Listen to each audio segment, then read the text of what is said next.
අද මම කතා කරන්න යන්නේ මම ක්‍රියේට් කරලා තියෙන 2D ගේම් එක ඕගොල්ලන්ට පෙන්වන්න. අපි ඉස්සෙල්ලාම 2D ගේම් එක බලලා ඉමු. මේක තමයි මගේ ගේම් එක. ඒකේ නම තමයි Run Bob. අපි එන්ටර් ප්‍රෙස් කරපුවාම අපිට ගේම් එක ස්ටාර්ට් කරගන්න පුළුවන්. දැන් ඕගොල්ලන්ට පේනවා වගේ ඔබ්ස්ටකල්ස් තියෙනවා. ස්පේස් එක ප්‍රෙස් කරාට පස්සේ ඒව උඩින් පයින්න පුළුවන්. හැබැයි අපි ඔබ්ස්ටකල් එක වැදුනොත් පේනවා වගේ lost අපේ ස්කෝර් එක වැටෙනවා. ආයෙත් ගේම් එක ස්ටාර්ට් කරන්න ඕන එන්ටර් ප්‍රෙස් කරන්න කියලා කියනවා.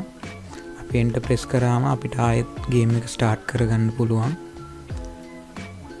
මේ ගේම් එක වින් කරන්න නම් අපිට ලකුණු 300ක් ගන්න ඕනේ. මම ඒකත් ඕගලන්ට පෙන්නන්නම්.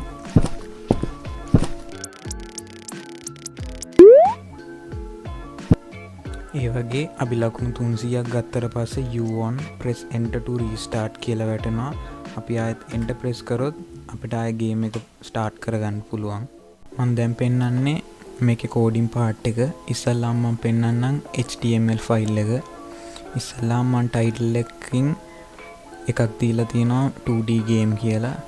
body tag එකට class එකකුයි id එකකුයි assign කරලා තිනවා සහ කැමති කී එකක් ප්‍රෙස් කරාට පස්සේ controller කියලා ෆන්ක්ෂන් එකකට assign කරලා තියෙනවා.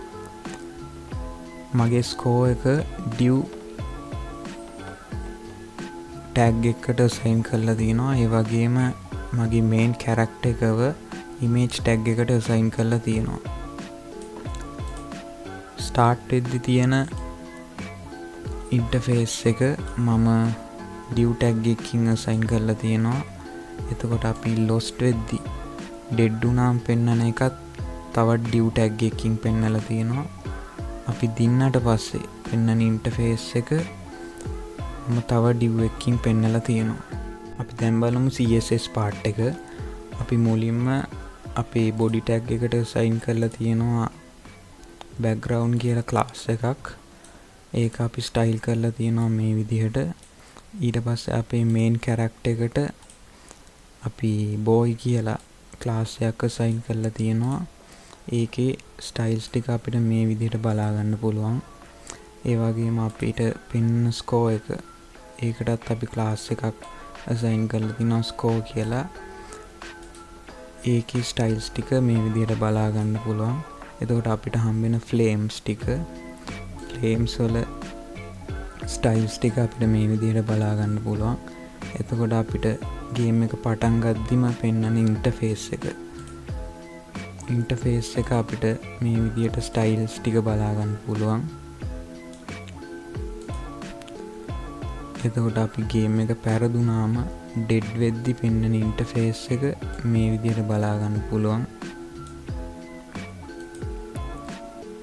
අන්තිමේටම අපි ගේම් එක දින්නට පස්සේ පෙන්වන ඉන්ටර්ෆේස් එක මේ විදිහට බලා ගන්න පුළුවන්. ඒ ටික ඔක්කොම අපි index.html අපේ HTML ෆයිල් එකේ divs 3කින් පෙන්නලා තියෙනවා මේ විදිහට.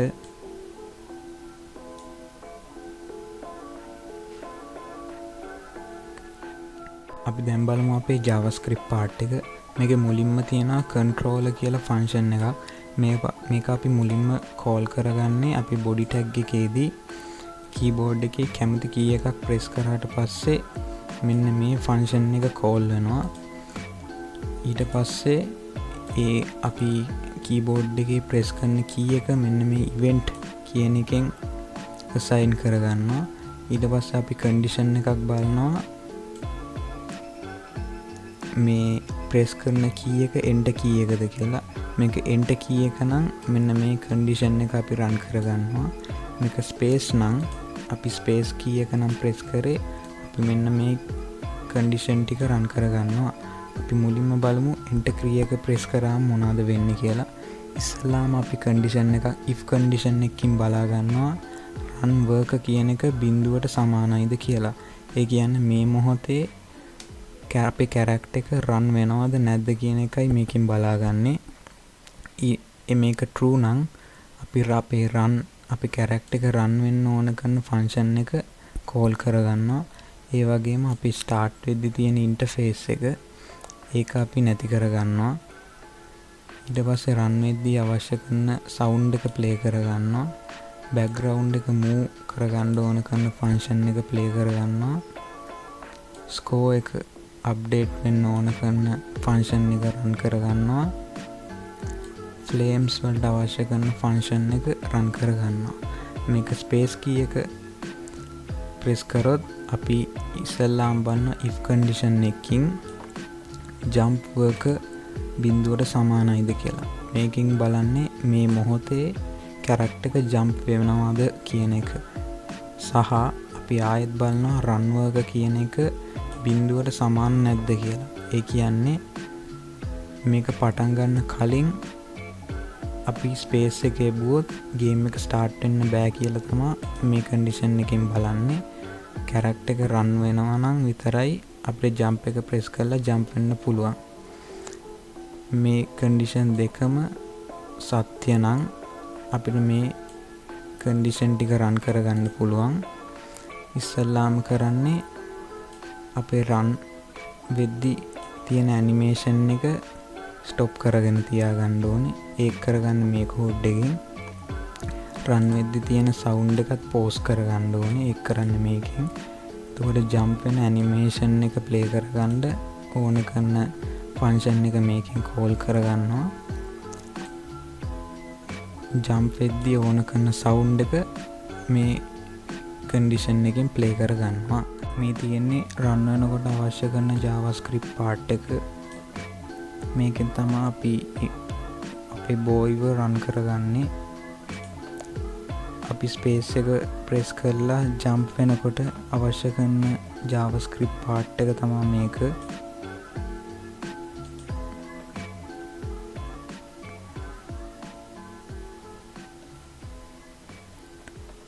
මේකෙන් තමයි අපි බෑග්ග්‍රවුන්ඩ් එක මූව් කරගන්නේ ගේම් එක ස්ටාර්ට් කරාට පස්සේ.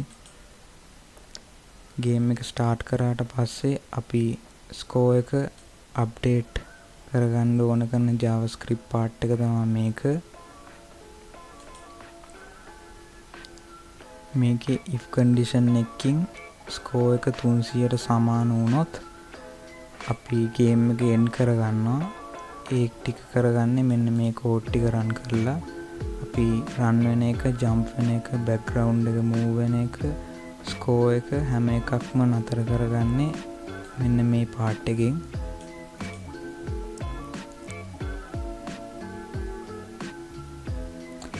ඊට පස්සේ අපේ සවුන්ඩ්ස් ටික ඇඩ් කරගෙන තියෙනවා මෙන්න මේ කෝඩ් ටිකෙන්. අපේ රන් වෙනකොට අවශ්‍ය කරන සවුන්ඩ් ටික, ජම්ප් වෙනකොට අවශ්‍ය කරන සවුන්ඩ් එක, ඩෙඩ් වෙනකොට අවශ්‍ය කරන සවුන්ඩ් එක ඇඩ් කරගෙන තියෙනවා. මේ කෝඩ් එකෙන් අපේ රන් වෙන සවුන්ඩ් එක නැවත නැවත ලූප් එකක් විදිහට සිද්ධ වෙන්න කරගෙන තියෙනවා.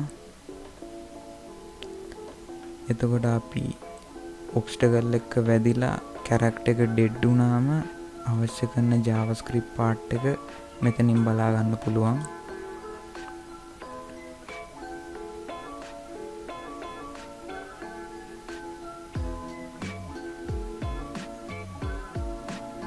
ඊට පස්සේ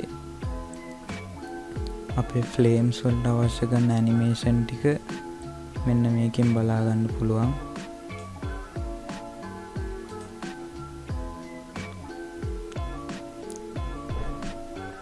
ඊට පස්සේ අපි ගේම් එක රීස්ටාර්ට් කරනවා නම් ඕන කරන ෆන්ක්ෂන් එක මේක මෙතනින් බලා ගන්න පුළුවන්. මේ රීස්ටාර්ට් ගේම් කියන ෆන්ක්ෂන් එක කෝල් වෙන්නේ මෙන්න මෙතනදී. මෙතනින් අපි add event list එකක් දාලා අපි ප්‍රෙස් කරන කීබෝඩ් එකේ ප්‍රෙස් කරපුවාම restart game කියන ෆන්ක්ෂන් එක කෝල් වෙනවා.